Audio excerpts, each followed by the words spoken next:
வணக்கம். பாரதியார் பிறந்த தினம் இன்னைக்கு. 143 வயசு இருக்கும் இப்ப இருந்திருந்தா.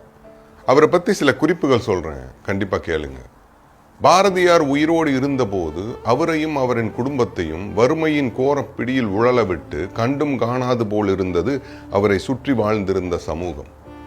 குனிந்த தலை நிமிராமல் வரும் மனைவி செல்லம்மாளின் கையை பிடித்து கொண்டு பீடு நடைபோட்டு வரும் பாரதியை பைத்தியக்காரன் என செல்லம்மாளின் காதுபடவே சத்தம் போட்டு சொல்லி கேலி செய்தது அந்த சமூகம். பாரதியார் சாதம் சாப்பிடும் முறையே விசித்திரமாக இருக்கும். சாப்பிட உட்காரும் போது ஒரு மகாராஜா உட்காருவது போல் உட்காருவார். கட்டை விரல், நடுவிரல், மோதிர விரல் மட்டுமே பயன்படுத்துவார் சாப்பிடுவதற்கு. அவருக்கு பிடித்த உணவே சுட்ட அப்பளம் மட்டும்தான். வறுமையின் கோரப்பிடியினால் வாரத்தில் 10 நாட்கள் ஏதாவது காய்கறி இருக்கும். மற்ற நாட்களில் சுட்ட அப்பளம் மட்டும்தான். பாரதி பார்த்தசாரதி கோவில் யானையால் தாக்கப்பட்டு உடல் நலிவுற்று இறந்ததாக இக்கணம் வரை தவறாக சொல்லப்படுகிறது. அத்துயர நாளில் பாரதி யானைக்கு தேங்காய் பழம் எடுத்துச் சென்ற போது பலரும் தடுத்து எச்சரித்தார்கள். பாரதி நெருங்கிய போது யானை அமைதியாகவே இருந்தது.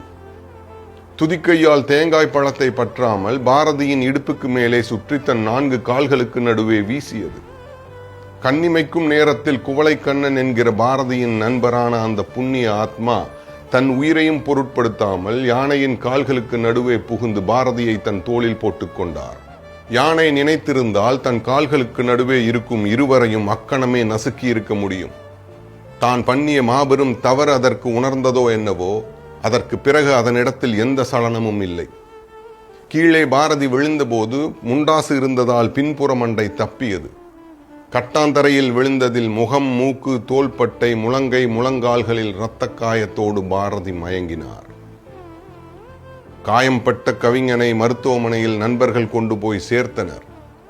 பகைவனுக்கு அருளச் சொன்ன பாரதி தன்னை பழுதாக்கிய யானையை பழித்தாரா? இல்லவே இல்லை. கொஞ்சம் நினைவு வந்ததும் சொன்னாராம், யானை முகவரி தெரியாமல் மோதிவிட்டது, என்ன இருந்தாலும் என்னிடம் கொஞ்சம் இரக்கம்தான், இல்லை என்றால் உயிரோடு விட்டு இருக்குமா என்று.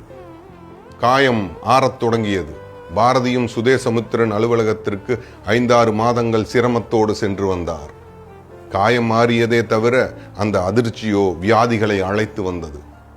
சீதபேதி பாரதியின் உடலை சிதைக்கத் தொடங்கியது. மீண்டும் அதே மருத்துவமனை. செப்டம்பர் 11 அதிகாலை 2 மணி. வெளியேறத் துடிக்கும் உயிரோ பாரதியின் உடலை உதைத்துக் கொண்டிருக்கிறது. சில நிமிடங்களில் அந்த 39 வருஷ கவிதைக்கு மரணம் முற்றுப்புள்ளி வைத்தது. ஒரு யுக எரிமலை எப்படி அணைந்ததோ, ஒரு ஞானக் கடல் எப்படித்தான் வற்றியதோ, நண்பர்களின் 5 தோள்களும் அந்த ஞான சூரியனின் சடலத்தை சுமந்து மயானம் நோக்கி நடந்தன. இறுதி ஊர்வலத்தின் எண்ணிக்கையோ 11, சுமர்ந்தவர்களையும் சேர்த்து. அவர் உடலில் மொய்த்த ஈக்களின் எண்ணிக்கை கூட ஆட்கள் வரவில்லை. மகா கவிஞனுக்கு மரியாதை பார்த்தீரோ?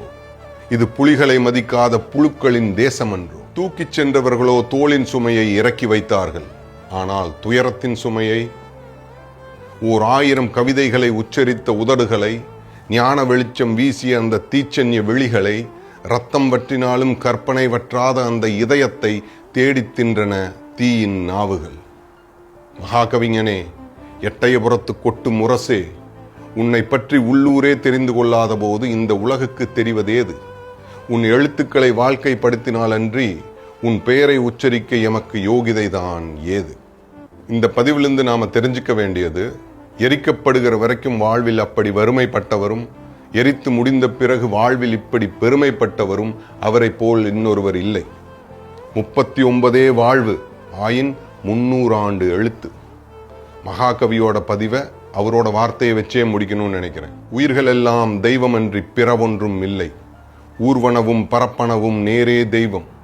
பயிலும் உயிர் வகை மட்டுமன்றி இங்கு பார்க்கின்ற பொருள் எல்லாம் தெய்வம் கண்டீர்.